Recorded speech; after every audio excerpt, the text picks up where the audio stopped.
Di pedalaman sebuah kabupaten kecil, terdapat sebuah kampung bernama Desa Paringan. Dahulu, desa ini dikenal sebagai tempat yang makmur dan harmonis. Sawah-sawahnya selalu hijau, penduduknya hidup rukun, dan tradisi leluhur selalu dijaga dengan baik. Namun, semua berubah sekitar 3 dekade yang lalu. Sebuah tragedi besar terjadi, dan sejak saat itu, desa ini seperti kehilangan jiwanya. Para sesepuh desa jarang mau berbicara tentang apa yang sebenarnya terjadi, seolah-olah mereka takut mengungkit kembali luka lama. Sebaliknya, mereka selalu memperingatkan generasi muda untuk menjauhi sebuah kawasan tertentu di pinggir desa, sebuah ladang luas yang sekarang dipenuhi rumput liar dan pohon-pohon besar yang tumbuh tanpa aturan. Penduduk menyebutnya tanah larangan.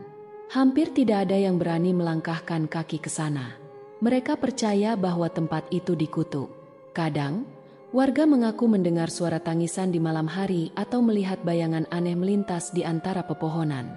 Cerita-cerita ini menjadi bagian dari kehidupan sehari-hari, diwariskan dari mulut ke mulut tanpa ada yang benar-benar tahu mana yang nyata dan mana yang hanya dongeng. Namun, belakangan, suasana di Desa Paringan semakin terasa mencekam. Hasil panen menurun drastis, ternak mati tanpa sebab yang jelas, dan banyak warga yang jatuh sakit. Tak ada dokter yang bisa menjelaskan penyebabnya.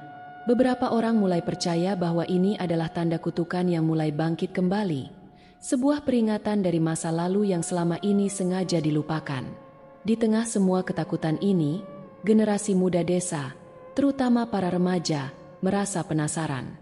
Mereka tidak puas dengan cerita-cerita samar yang selalu disampaikan para orang tua.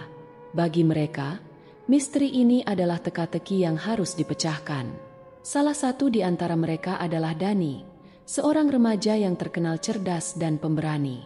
Dani sering mendengar cerita-cerita horor dari neneknya, yang kebetulan adalah salah satu sesepuh desa. Meski neneknya selalu berusaha menakut-nakutinya agar menjauhi tanah larangan, Dani justru merasa semakin penasaran. Ada sesuatu yang tidak biasa tentang desa ini, sesuatu yang terus mengusik pikirannya. Suatu malam, nenek Dani tanpa sengaja menyebutkan sebuah nama yang langsung membuat Dani merinding.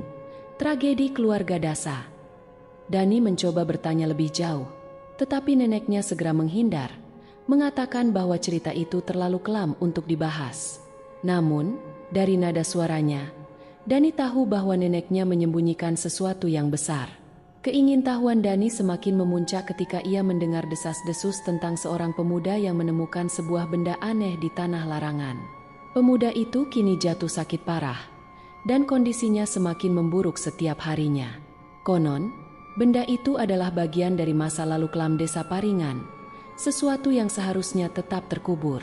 Dani memutuskan bahwa dia tidak bisa lagi tinggal diam. Bersama 2 temannya, Rani dan Fikri, Dani berencana untuk menyelidiki lebih jauh. Mereka ingin tahu apa yang sebenarnya terjadi di desa mereka dan apa yang disembunyikan para sesepuh. Namun, Dani tidak tahu bahwa keputusannya ini akan membawa mereka bertiga ke dalam kegelapan yang tak pernah mereka bayangkan sebelumnya. Di Desa Paringan, ada beberapa rahasia yang seharusnya tetap terkubur, karena menggali kebenaran bisa berarti membangunkan sesuatu yang tidak seharusnya bangkit lagi. Malam itu, Dani duduk di beranda rumahnya, termenung memikirkan rencana yang ia buat bersama Rani dan Fikri. Ia menatap ke arah tanah larangan, yang terlihat samar di kejauhan. Di balik keberaniannya, ada perasaan gentar yang perlahan menjalari pikirannya. Dani adalah anak kedua dari pasangan petani sederhana. Di usianya yang ke-17, ia dikenal sebagai remaja yang cerdas, ulet, dan memiliki rasa ingin tahu yang besar. Meski demikian, Dani sering dianggap keras kepala karena kebiasaannya menantang larangan-larangan tanpa alasan yang jelas. Ia percaya bahwa rasa takut hanya akan mengikat seseorang pada kebodohan dan tahayul. Di sisi lain, Rani adalah sahabat Dani sejak kecil. Rani memiliki karakter yang lebih hati-hati dan penuh perhitungan, tetapi ia selalu mendukung Dani dalam setiap petualangan mereka. Ia anak tunggal dari keluarga sederhana yang tinggal di ujung desa. Ibunya sering bercerita tentang legenda-legenda kampung, yang justru membuat Rani lebih waspada terhadap apapun yang berbau mistis. Fikri, teman ketiga dalam kelompok mereka, adalah kebalikannya. Ia selalu ceria, terkadang terkesan ceroboh, tetapi ia memiliki loyalitas yang tinggi kepada teman-temannya. Fikri sering menjadi penyeimbang antara keberanian Dani dan kehati-hatian Rani. Ia berasal dari keluarga menengah yang memiliki toko kecil di desa. Ketiganya sepakat untuk memulai penyelidikan mereka malam berikutnya. Mereka tahu risikonya besar, tetapi keinginan untuk memahami misteri yang menyelimuti desa mengalahkan ketakutan mereka. Di tengah persiapan mereka, seorang sesepuh kampung, Mbah Ratmi, mendatangi Dani. Nenek Dani, yang juga bagian dari kelompok sesepuh, tampaknya sudah menyampaikan kekhawatiran tentang cucunya. Mbah Ratmi adalah salah satu dari sedikit orang yang masih hidup dan pernah menyaksikan tragedi kelam itu secara langsung. "Jangan sekali-kali kau ke sana, Dani," ujar Mbah Ratmi dengan suara parau dan sorot mata penuh peringatan. "Apa yang terjadi di tempat itu bukan untuk anak sepertimu. Ada dosa besar yang tak bisa dihapus dengan waktu." Dani mencoba membujuk Mbah Ratmi agar bercerita lebih banyak, tetapi perempuan tua itu hanya menggeleng pelan. "Kau terlalu muda untuk memahami apa yang terjadi. Tapi dengar pesanku. Jangan bangkitkan yang sudah lama tertidur. Kalau kau nekat, kau akan menyesal seumur hidup." Percakapan itu membuat Dani semakin penasaran. Apa yang sebenarnya disembunyikan para sesepuh? Mengapa mereka begitu takut menceritakan tragedi itu? Keesokan harinya, Dani, Rani, dan Fikri mengunjungi seorang paranormal yang dikenal dengan nama Pak Ardi. Ia tinggal di luar desa, di sebuah rumah kecil yang dikelilingi kebun bambu. Meski banyak warga desa menganggapnya aneh, Pak Ardi sering membantu mereka dengan masalah-masalah yang tidak bisa dijelaskan secara logis. Pak Ardi mendengarkan cerita mereka dengan seksama. Ketika Dani menyebutkan tanah larangan, wajah Pak Ardi berubah serius. "Kalian tahu, bukan tanpa alasan tempat itu dibiarkan begitu saja. Ada sesuatu yang terkunci di sana, sesuatu yang tak boleh diganggu. Kalau begitu, apa tragedi yang terjadi di sana, Pak?" tanya Dani. Pak Ardi menghela napas panjang sebelum menjawab. "Dulu, tanah larangan adalah pusat kehidupan desa Paringan. Di sana ada keluarga besar yang sangat dihormati, disebut keluarga Dasa. Mereka kaya, terpandang, dan menjadi tumpuan desa. Tapi ada dosa besar yang mereka lakukan, yang membawa malapetaka bagi seluruh kampung." "Apa dosa besar itu, Pak?" desak Dani. Pak Ardi hanya menatap mereka tajam, lalu berkata, "Kalian terlalu muda untuk mengerti. Tapi kalau kalian benar-benar ingin tahu, berhati-hatilah. Jangan sembarangan menyentuh apapun di sana, dan kalau kalian mendengar suara-suara, jangan pernah menjawabnya." Pak Ardi memberikan mereka sebuah kain kecil berisi garam dan bunga kering, serta sebotol minyak wangi. "Ini tidak akan melindungi kalian sepenuhnya, tapi setidaknya bisa mengurangi bahaya." Dengan bekal itu, Dani, Rani, dan Fikri semakin mantap untuk melanjutkan rencana mereka. Mereka tidak tahu bahwa langkah pertama mereka ke tanah larangan akan membuka pintu menuju kegelapan yang lebih dalam, tempat rahasia dan dosa besar keluarga Dasa menanti untuk ditemukan. Malam mulai larut ketika Dani, Rani, dan Fikri berkumpul di depan pintu gerbang tanah larangan. Tempat itu dulunya adalah sebuah lapangan luas dengan reruntuhan bangunan di tengahnya. Kini, semua terlihat terlantar, dipenuhi semak belukar yang tumbuh liar, dan udara di sekitar terasa dingin meskipun tidak ada angin. "Apa ini benar-benar ide yang bagus?" bisik Rani sambil memeluk dirinya sendiri. "Rasanya tempat ini seperti menolak kehadiran kita." "Kalau kamu takut, kita bisa pulang," sahut Dani, mencoba menyembunyikan kegelisahannya sendiri. Namun, jauh di lubuk hatinya, ia merasa tempat ini memang tidak wajar. Setelah membuka pagar berkarat yang sudah hampir hancur, mereka melangkah masuk. Suasana menjadi semakin sunyi, bahkan suara jangkrik pun hilang. Mereka menyusuri jalan setapak yang tertutup dedaunan kering hingga akhirnya tiba di tengah lapangan. Di sana, sebuah sumur tua berdiri, dikelilingi oleh batu-batu besar yang disusun seperti penanda makam. Rani berhenti di tempatnya, menggenggam tangan Dani. "Aku tidak suka tempat ini. Rasanya seperti ada yang mengawasi kita." "Sudah sampai sini, Jangan mundur. Kita harus melihat apa yang ada di dalam sumur, kata Dani sambil melangkah maju. Fikri membawa senter dan menyorotkan cahayanya ke dalam sumur. Dalam kegelapan yang pekat, mereka bisa melihat air yang diam, tetapi terasa seperti menyimpan sesuatu. Sesuatu yang dingin dan menyeramkan. Tiba-tiba, Rani menemukan sesuatu di dekat salah satu batu. "Dani, lihat ini," katanya dengan suara tertahan. Ia memegang sebuah kotak kayu kecil yang terlihat sangat tua. Bagian luar kotak itu dihiasi ukiran yang terlihat seperti simbol-simbol kuno. Saat Dani membukanya, mereka menemukan segenggam rambut panjang yang sudah kaku, sebuah cermin kecil yang retak, dan kain putih yang penuh noda coklat. "Apa ini?" Fikri menelan ludah. Wajahnya mulai pucat. Belum sempat mereka memikirkan jawaban, angin dingin tiba-tiba berhembus kencang, menggoyangkan pepohonan di sekitar mereka. Dari dalam sumur, terdengar suara seperti rintihan panjang, pelan namun memekakan telinga. "Apa kalian mendengar itu?" Rani memandang ke arah Dani dan Fikri. Wajahnya dipenuhi ketakutan. Dani mencoba tetap tenang, tetapi tangannya yang memegang kotak itu mulai bergetar. "Kita harus membawa ini ke Pak Ardi. Mungkin dia tahu apa artinya." Namun, langkah mereka terhenti ketika sebuah suara lirih terdengar dari belakang mereka. "Tolong kembalikan." Mereka serentak menoleh, tetapi tidak ada siapapun di sana. "Tidak ada yang di sini," kata Fikri, panik. "Aku rasa kita harus pergi sekarang." Ketiganya berlari meninggalkan lapangan itu. Tetapi suara itu terus mengikuti mereka. "Tolong kembalikan, jangan bawa pergi."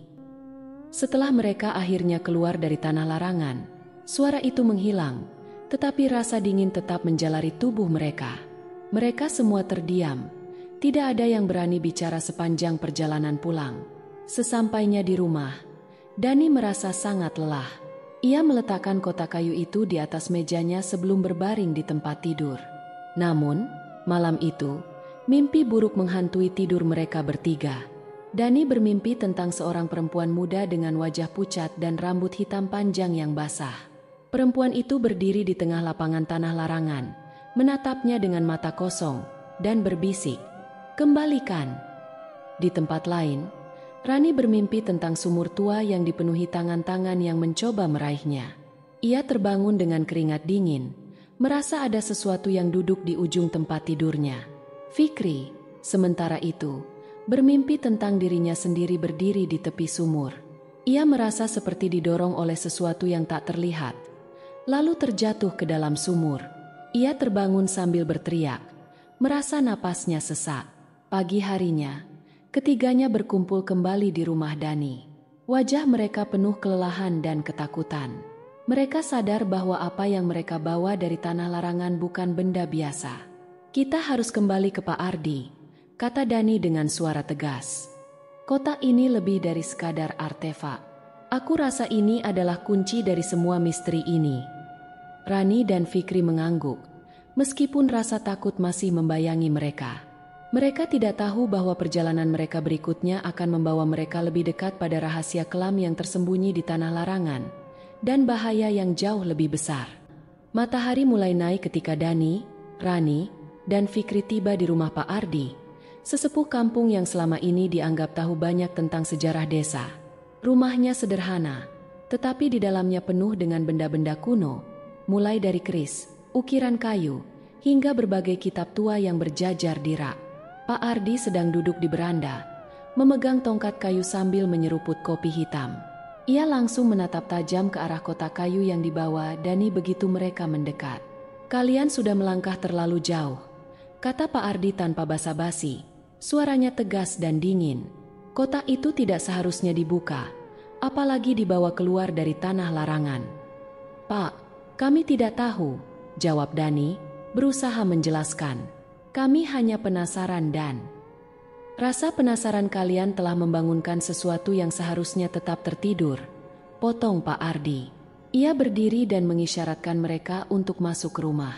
Di dalam, Pak Ardi membuka kitab tua dan menunjukkan sebuah halaman yang menggambarkan simbol-simbol yang sama dengan ukiran di kotak kayu itu. Ia menjelaskan bahwa kotak tersebut adalah bagian dari ritual kuno yang digunakan untuk menyegel roh jahat bernama Sundari. Sundari dulunya seorang wanita biasa, cerita Pak Ardi. Ia dituduh melakukan hal-hal terlarang dan dihukum mati di tengah lapangan yang kini menjadi tanah larangan. Sebelum meninggal, ia mengutuk desa ini. Roh jahatnya bersemayam di sumur tua, dan kotak itu adalah bagian dari penyegelan yang dilakukan oleh leluhur kita. Jadi, kotak ini adalah kunci penyegelan, tanya Fikri dengan wajah tegang. Pak Ardi mengangguk. Benar, dengan kalian membukanya, kalian telah merusak segel itu. Ketiganya saling pandang. Rasa bersalah mulai menguasai mereka. Apa yang harus kami lakukan untuk memperbaikinya? Tanya Rani dengan suara bergetar. Pak Ardi menghela napas panjang. Kalian harus mengembalikan kotak itu ke tempatnya dan melakukan ritual penyegelan ulang. Tapi ingat, Sundari akan berusaha menghalangi kalian. Malam harinya, mereka kembali ke tanah larangan dengan ditemani Pak Ardi. Kali ini, suasana jauh lebih mencekam. Udara terasa berat, dan suara-suara aneh seperti bisikan angin terdengar di antara pepohonan. Sesampainya di sumur tua, Pak Ardi memulai ritual. Ia menaburkan bunga-bunga tertentu di sekitar sumur sambil melantunkan doa-doa dalam bahasa yang tidak mereka mengerti. Dani, Rani, dan Fikri hanya bisa berdiri berjaga, memegang kotak kayu itu dengan hati-hati. Namun, sebelum Pak Ardi selesai, tiba-tiba suara tawa wanita terdengar di udara.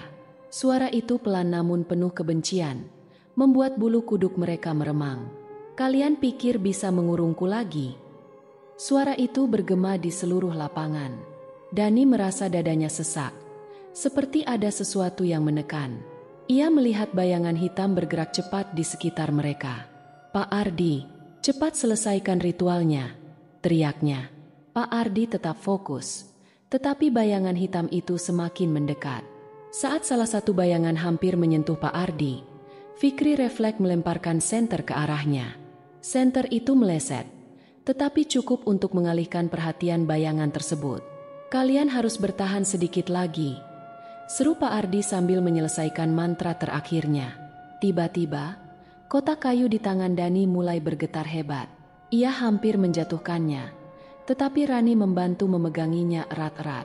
Suara tawa berubah menjadi jeritan panjang yang memekakan telinga. Lapangan yang gelap seketika disinari cahaya terang dari dalam sumur.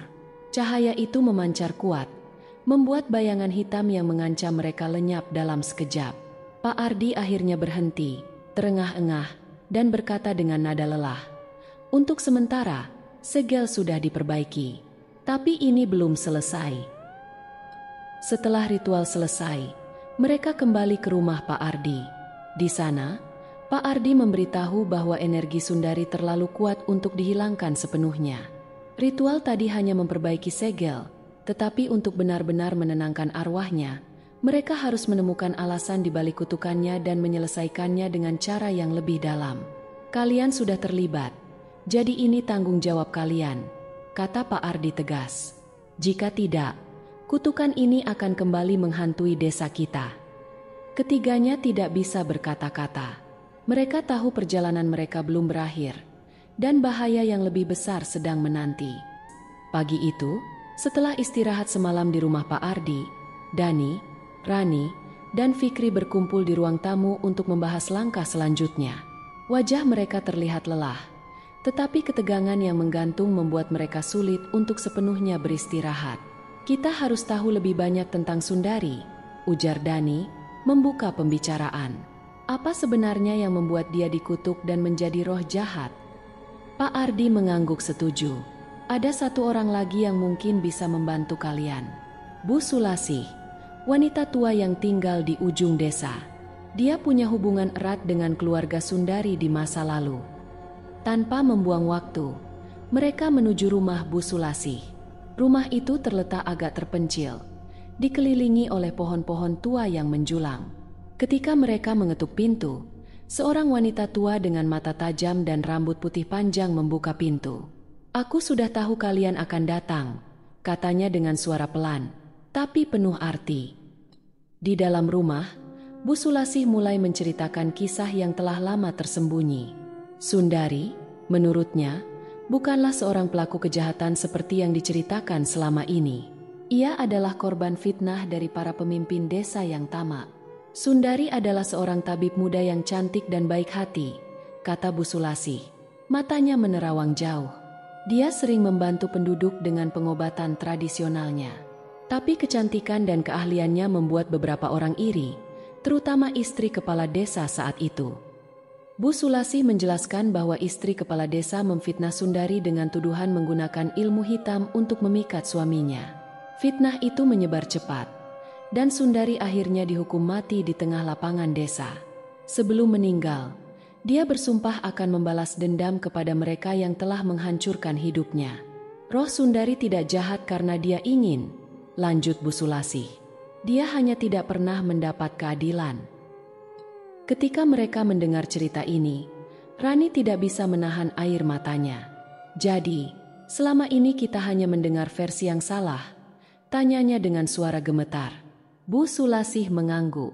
Tugas kalian sekarang adalah membawa kebenaran ini ke permukaan. Tapi hati-hati, karena tidak semua orang di desa ingin kebenaran ini terungkap. Sebelum mereka pergi, Bu Sulasih memberi mereka sebuah buku tua yang berisi catatan tentang ritual kuno yang dapat membantu menenangkan arwah Sundari. Buku itu mencatat bahwa roh seperti Sundari hanya bisa benar-benar tenang jika namanya dibersihkan dari fitnah yang menodainya. Malam harinya, mereka kembali berdiskusi di rumah Pak Ardi. Kali ini, mereka menghadapi dilema besar. Mengungkap kebenaran tentang Sundari berarti membuka luka lama desa, dan mungkin juga melawan mereka yang memiliki kekuasaan. Kita tidak punya pilihan, kata Dani akhirnya. Jika tidak ada yang berani mengungkap kebenaran, Sundari akan terus menghantui kita. Pak Ardi mengangguk pelan. Kalian harus siap menghadapi konsekuensinya. Mereka yang terlibat dalam fitnah itu mungkin tidak akan diam saja. Saat mereka merencanakan langkah berikutnya, suara ketukan keras terdengar di pintu. Semua terdiam. Ketika Pak Ardi membuka pintu, seorang pria berusia setengah baya dengan wajah penuh amarah berdiri di sana. Aku dengar kalian sedang mengorek-ngorek cerita lama, katanya dengan nada mengancam. Hentikan sekarang juga, sebelum kalian menyesal. Pak Ardi mengenali pria itu sebagai anak dari salah satu pemimpin desa yang berkuasa saat ini, yang memiliki hubungan erat dengan tragedi Sundari. Ketegangan meningkat ketika pria itu meninggalkan rumah dengan ancaman.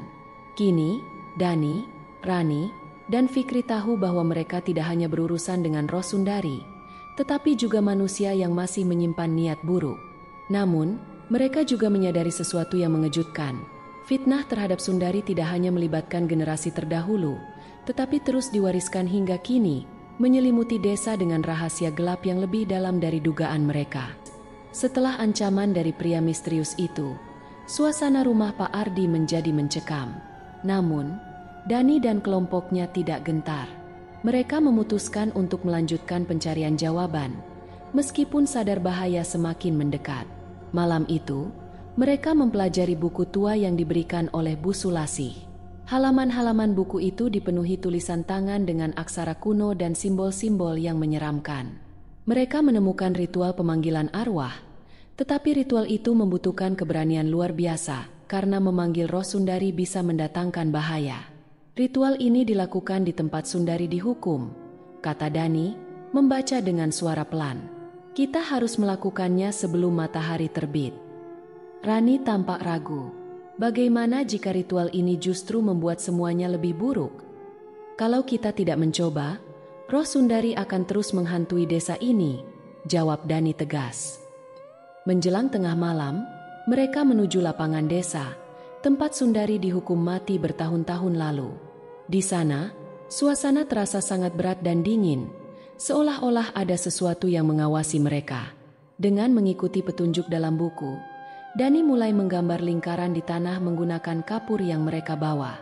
Rani menyalakan lilin-lilin hitam di sekeliling lingkaran, sementara Fikri membacakan mantra dalam bahasa kuno yang mereka temukan di buku itu. Ketika mantra terakhir diucapkan, angin kencang tiba-tiba berhembus, memadamkan lilin-lilin itu. Tiba-tiba, sebuah bayangan muncul di tengah lingkaran. Sosok itu perlahan menjadi lebih jelas, memperlihatkan wajah seorang wanita dengan mata penuh amarah dan luka di lehernya, bekas jeratan tali gantung. "Kenapa kalian memanggilku?" Suara wanita itu menggema, dingin dan penuh dendam. Rani gemetar, tetapi Dani memberanikan diri. "Kami ingin tahu kebenaran tentang apa yang terjadi padamu, Sundari. Kami ingin membantumu menemukan kedamaian." Sundari menatap mereka dengan tajam, lalu perlahan berbicara. Ia menceritakan bagaimana ia difitnah, dihukum, dan dibuang tanpa diberi kesempatan untuk membela diri. Ketika Sundari menceritakan kisahnya, tanah di sekitar mereka mulai bergetar. Sosok-sosok bayangan lainnya muncul, menyerupai penduduk desa dari masa lalu. Mereka berdiri mengelilingi lingkaran, menatap Dani dan teman-temannya dengan ekspresi kosong. "Roh mereka terikat padaku," kata Sundari. "Mereka yang ikut menghukumku tidak bisa pergi ke alam lain. Mereka semua terjebak di sini." Fikri memandang sekitar dengan panik. "Apa yang harus kita lakukan untuk membebaskan mereka?" Sundari menjelaskan bahwa roh-roh itu hanya bisa dibebaskan jika nama Sundari dibersihkan dari fitnah yang menodainya. Namun, ini bukan tugas mudah. Penduduk desa yang masih hidup harus mengakui kesalahan leluhur mereka dan memberikan penghormatan kepada Sundari di hadapan roh-roh tersebut. "Tapi mereka tidak akan mau melakukannya," kata Rani dengan suara gemetar. "Mereka bahkan mengancam kami untuk berhenti mencari kebenaran." Sundari menatap Dani dengan tatapan tajam. "Jika mereka tidak mau mengakui, aku akan mengambil apa yang menjadi hakku." Tiba-tiba, sosok Sundari menghilang, meninggalkan Dani dan kelompoknya dalam ketakutan. Bayangan-bayangan lain pun menghilang, dan suasana kembali sunyi. "Dia marah," kata Fikri. "Jika kita gagal, Sundari mungkin akan menyerang penduduk desa." Dani mengangguk, menyadari bahwa waktu mereka semakin sedikit. Ritual ini telah membangkitkan kekuatan yang lebih besar daripada yang mereka bayangkan. Kini, mereka harus mencari cara untuk membuat penduduk desa mengakui dosa leluhur mereka sebelum semuanya terlambat. Namun, di balik itu semua, Dani merasa ada sesuatu yang masih disembunyikan, sesuatu yang belum terungkap dari rahasia gelap desa ini. Pagi menjelang dengan suasana yang lebih mencekam daripada malam sebelumnya. Dani, Rani, dan Fikri kembali ke rumah Pak Ardi untuk mencari petunjuk tambahan. Mereka tahu bahwa waktu mereka terbatas, dan ancaman Sundari semakin nyata. Di ruang tamu, mereka menemukan Bu Sulasi duduk dengan ekspresi muram. "Sundari sudah muncul, bukan?" tanyanya tanpa basa-basi. Dani mengangguk. Dia menceritakan tentang fitnah yang menghancurkan hidupnya. Tapi dia bilang masih ada rahasia yang belum terungkap. Apa yang sebenarnya terjadi? Bu Sulasih menghela napas panjang. "Kalian harus tahu sesuatu. Tragedi itu bukan hanya soal fitnah. Ada yang lebih gelap di balik semuanya." Dengan suara berat, Bu Sulasih menceritakan fakta mengejutkan.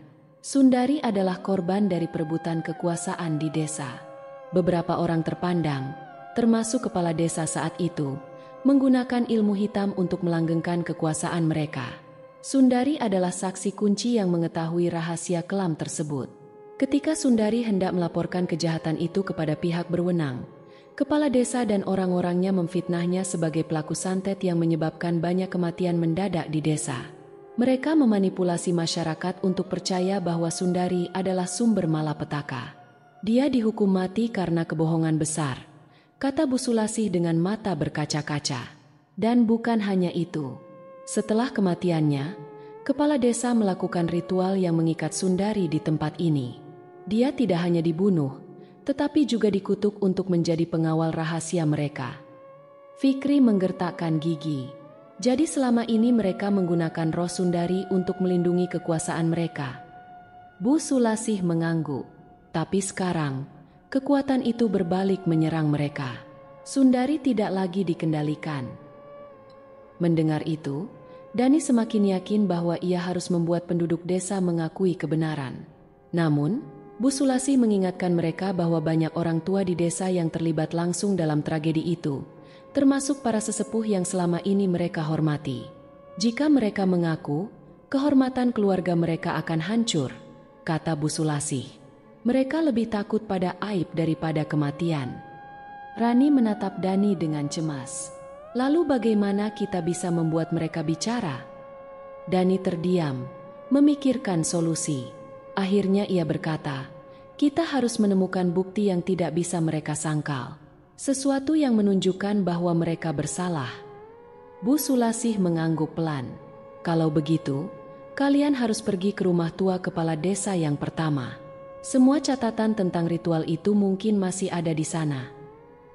Rumah tua kepala desa terletak di pinggir desa, dikelilingi oleh pohon-pohon besar yang menjulang tinggi. Tempat itu telah lama ditinggalkan dan dianggap angker oleh penduduk. Banyak yang percaya bahwa roh kepala desa masih berkeliaran di sana. Ketika mereka masuk ke dalam, udara dingin langsung menyambut mereka. Ruangan itu penuh dengan debu. Dengan senter, mereka mulai mencari di antara tumpukan barang-barang tua. Akhirnya, Fikri menemukan sebuah peti kayu kecil. Di dalamnya terdapat beberapa gulungan kertas dengan tulisan tangan, foto-foto lama, dan benda-benda ritual seperti keris dan jimat. Dani membuka salah satu gulungan kertas dan membacanya. Isinya adalah catatan ritual yang digunakan kepala desa untuk mengikat roh Sundari. Di sana tertulis jelas nama-nama orang yang terlibat dalam ritual tersebut. Nama-nama yang mereka kenal sebagai sesepuh desa. Ini bukti yang kita butuhkan, kata Dani dengan suara bergetar. Namun, sebelum mereka bisa membawa peti itu keluar, suara langkah kaki berat terdengar dari lantai atas. Mereka saling menatap dengan wajah pucat. Siapa itu? Bisik Rani. Langkah kaki itu semakin mendekat, diikuti suara seretan, seperti sesuatu yang berat sedang ditarik di lantai. Dani mengambil senter dan memutuskan untuk melihat ke atas, meskipun hatinya berdegup kencang. Di tangga, mereka melihat sesosok bayangan besar dengan mata merah menyala. Sosok itu tidak berbentuk manusia sepenuhnya, tetapi seperti perpaduan antara manusia dan sesuatu yang menyeramkan. Pergi dari sini. Suara sosok itu menggema, membuat mereka membeku. Dani memegang peti itu erat-erat. Kita harus keluar sekarang, teriaknya. Mereka berlari secepat mungkin, meninggalkan rumah tua itu dengan napas tersengal-sengal. Namun, Dani tahu ini baru permulaan. Mereka harus menghadapi sesepuh desa dengan bukti ini, dan memaksa mereka untuk mengakui dosa-dosa leluhur mereka. Dengan peti kayu di tangan Dani, mereka kembali ke rumah Pak Ardi. Ketegangan memenuhi udara saat mereka membuka isinya dan memeriksa semua dokumen yang ditemukan di rumah tua kepala desa. Bukti itu begitu jelas, tidak terbantahkan. Nama-nama yang tertulis dalam catatan ritual adalah para sesepuh yang kini dianggap tokoh terhormat di desa. Ini akan mengubah segalanya, kata Fikri dengan nada ragu. Tapi apakah kita benar-benar siap untuk menghadapi mereka? Rani menggeleng. Kita tidak punya pilihan. Kalau kita diam saja, roh Sundari akan terus menghantui desa ini, dan mereka akan terus menyembunyikan dosa mereka. Pak Ardi menyarankan agar mereka memanggil para sesepuh untuk berkumpul di balai desa. Namun, sebelum itu, mereka memutuskan untuk mengunjungi beberapa keluarga yang menjadi korban fitnah terhadap Sundari. Dani berharap kesaksian mereka bisa memperkuat bukti yang telah mereka temukan. Salah satu keluarga yang mereka kunjungi adalah keluarga Pak Sutopo. Dia adalah cucu dari salah satu korban yang juga dituduh terlibat dalam santet. Wajah Pak Sutopo langsung berubah pucat ketika Dani menunjukkan foto-foto dan dokumen dari peti kayu itu. Kakek saya selalu mengatakan bahwa dia tidak bersalah, kata Pak Sutopo dengan suara parau. Dia meninggal dalam kesedihan, merasa dikhianati oleh teman-temannya sendiri. Pak Sutopo akhirnya setuju untuk berbicara di depan umum, meskipun ia tahu akan ada banyak risiko. Pada malam harinya, Dani, Rani, Fikri, dan Pak Ardi berkumpul di balai desa bersama para sesepuh. Di tengah ruangan, peti kayu itu diletakkan, menjadi pusat perhatian semua orang. Kenapa kita dipanggil ke sini malam-malam begini? Tanya Pak Wiryo, salah satu sesepuh, dengan nada curiga. Dani maju ke depan, mencoba mengendalikan rasa gugupnya. Kami tahu tentang tragedi yang menimpa Sundari. Kami tahu siapa yang terlibat dan apa yang sebenarnya terjadi. Para sesepuh saling berpandangan. Wajah mereka mulai tegang. Kami menemukan bukti ini, lanjut Dani sambil membuka peti kayu dan menunjukkan dokumen-dokumen ritual.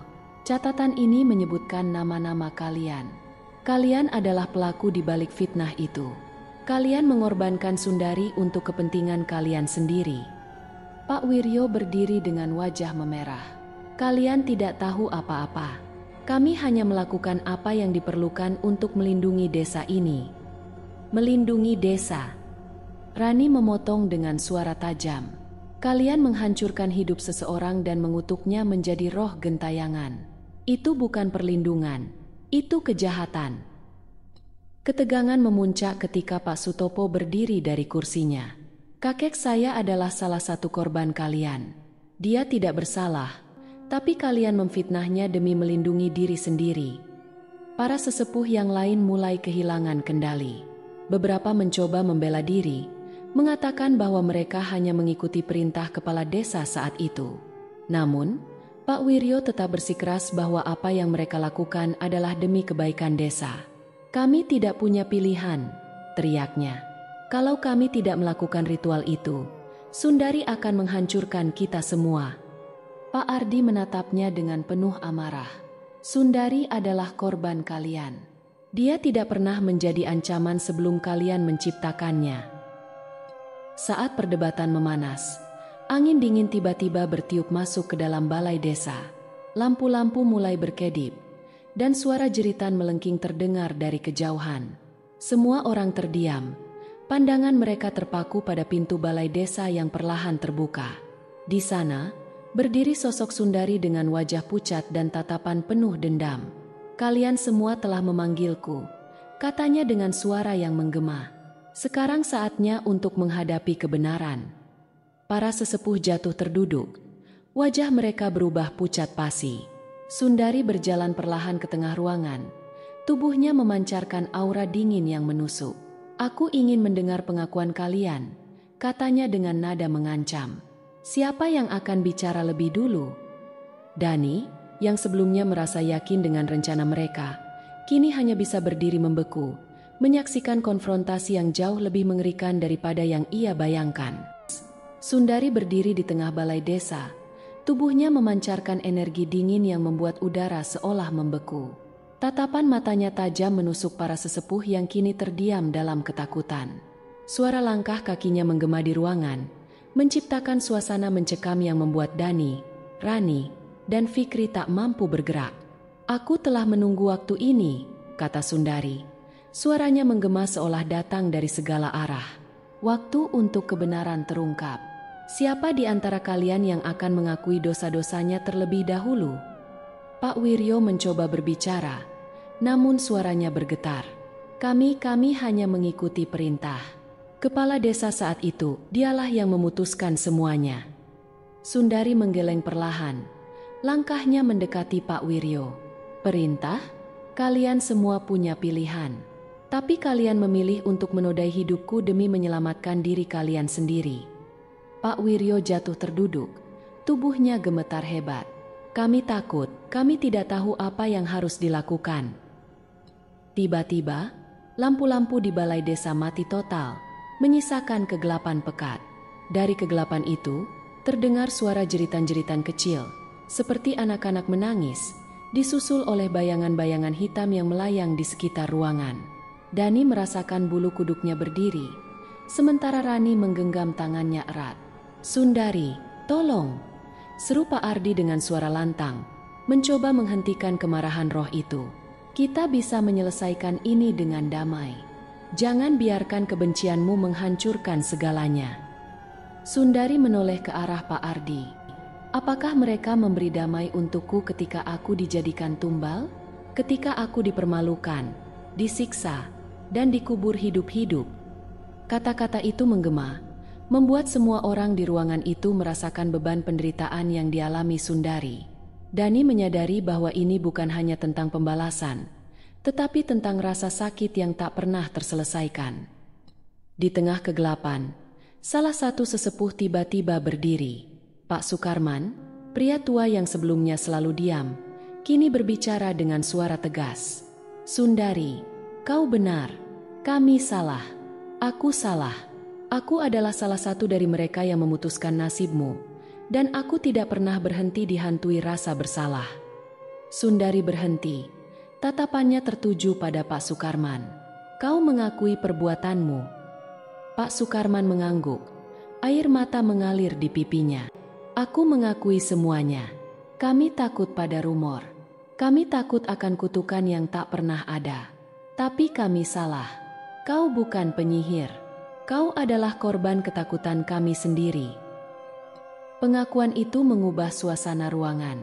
Bayangan-bayangan hitam yang melayang mulai memudar. Namun, Sundari belum selesai. Dia menoleh kepada Pak Wiryo dan para sesepuh lainnya. Bagaimana dengan kalian? Apakah kalian akan bersembunyi di balik dusta sampai akhir? Pak Wiryo akhirnya menangis terisak. Kami salah, Sundari. Kami semua salah. Aku mohon ampunilah kami. Mendengar kata-kata itu, tubuh Sundari perlahan mulai memudar. Auranya yang dingin mulai melemah. Namun, ada satu hal yang masih mengganjal di hatinya. Dia menoleh kepada Dani. Dani, kau adalah penerus dari desa ini. Kau membawa harapan. Pastikan ini tidak terjadi lagi. Pastikan mereka yang tidak bersalah tidak menjadi korban ketakutan dan kebodohan. Dani mengangguk. Matanya berkaca-kaca. Di tengah suasana yang mulai mereda, sosok Sundari tersenyum tipis, lalu menghilang dalam seberkas cahaya. Bersamanya, bayangan-bayangan hitam lenyap, dan lampu-lampu di balai desa kembali menyala. Para sesepuh yang tadinya penuh ketakutan kini terdiam dalam rasa bersalah. Pak Ardi berdiri di tengah mereka. Kalian semua telah melihat akibat dari kesalahan kalian. Mulai sekarang, mari kita bangun desa ini dengan kejujuran dan keberanian untuk menghadapi masa lalu.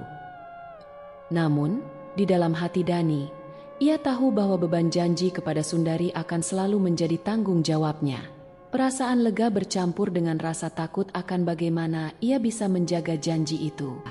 Pagi itu, setelah malam yang panjang dan mencekam, suasana di desa berubah drastis. Penduduk yang semula penuh ketakutan kini mulai keluar dari rumah mereka, menyaksikan sisa-sisa malam penuh teror yang seolah menguak tabir kelam sejarah kampung mereka. Namun, di balik keheningan pagi, Dani tahu bahwa tugasnya belum selesai. Dani, bersama Rani dan Fikri, mendatangi balai desa untuk menemui para sesepuh.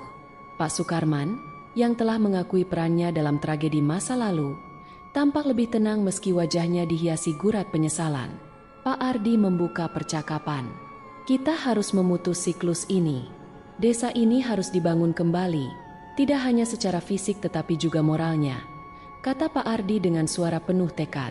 Pak Wiryo, yang sebelumnya keras kepala, kini tampak lebih rapuh. Aku tidak tahu apakah permintaan maaf kami cukup untuk menebus dosa-dosa masa lalu. Tapi kami harus mencoba.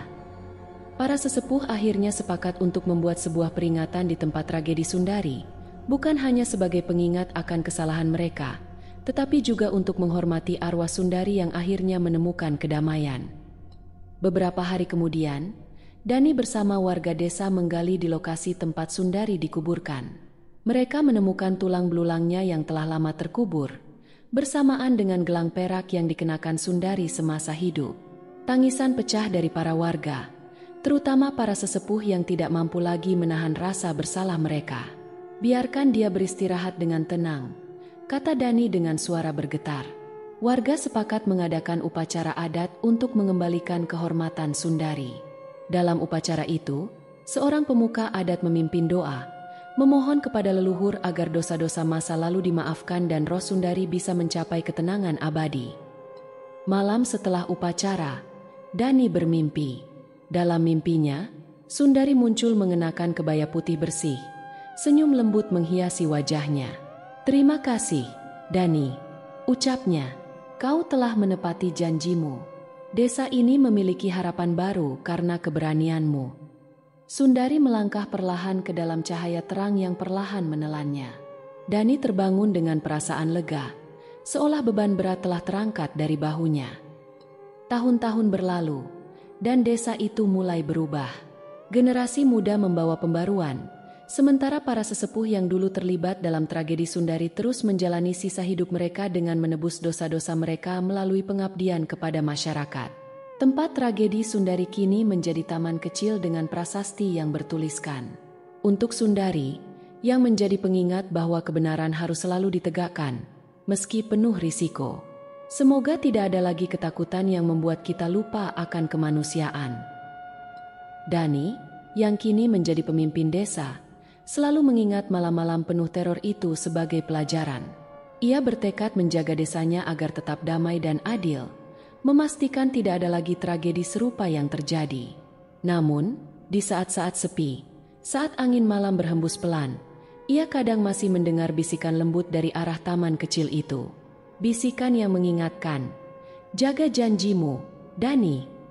Dani hanya tersenyum kecil setiap kali mendengar bisikan itu, yakin bahwa Sundari akan selalu menjadi penjaga tak kasat mata desanya.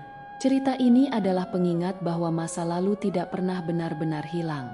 Ia tertanam dalam ingatan, jejaknya tersebar dalam tiap tindakan, dan seringkali muncul kembali untuk menuntut keadilan.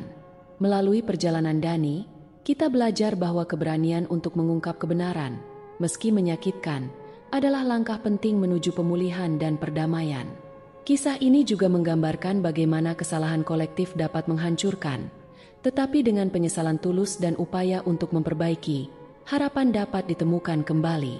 Arwah Sundari tidak hanya simbol dendam, tetapi juga pengingat bagi kita semua akan pentingnya keadilan dan kemanusiaan. Terima kasih telah mengikuti cerita ini hingga akhir. Semoga kisah ini tidak hanya menjadi hiburan, tetapi juga memberikan makna dan pelajaran bagi kita semua. Ketakutan, seperti halnya kebenaran, memiliki tempatnya untuk mengingatkan kita akan hal-hal yang seharusnya tidak pernah dilupakan. Sampai jumpa di cerita berikutnya.